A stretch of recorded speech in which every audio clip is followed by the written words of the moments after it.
যুক্তরাজ্যে অ্যাসাইলাম সিকারদের জন্য হোটেলে থাকা বন্ধ করতে যাচ্ছে সরকার এবং বিভিন্ন স্থানে যে অ্যাসাইলাম সিকারদের রাখা হতো সেগুলো আরও বাড়ানো হচ্ছে।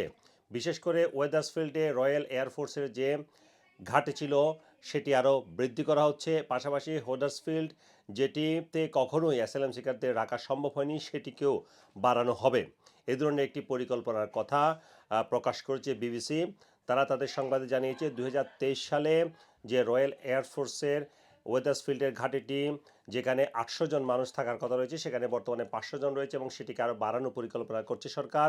এর পাশাপাশি হোদার্সফিল্ড যেটি স্টুডেন্ট অ্যাকোমোডেশন ছিল এবং 2019 সাল থেকে সেটি হোম অফিস নিয়েছিল এবং সেখানে 650 জন থাকার ব্যবস্থা আছে, কিন্তু নিরাপত্তাজনিত কারণে একজনকেও রাখা সম্ভব হয়নি, সেটিও আরও বাড়ানোর চিন্তা ভাবনা করছে।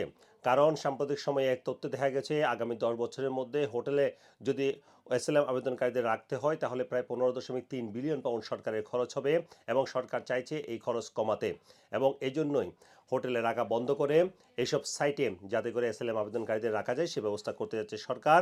এবং সরকারের পক্ষ থেকে আরও যেটি বলা হয়েছে, বর্তমানে প্রায় 1 লক্ষ অ্যাসাইলাম আবেদনকারী সরকারি অর্থে বিভিন্ন অ্যাকোমোডেশনে থাকছেন এবং এর মধ্যে প্রায় 32,000 থাকছেন হোটেলে, যেটিকে ধীরে ধীরে কমিয়ে আনার চিন্তা ভাবনা করছে লেবার সরকার। Sarwar Hossain, top news, London.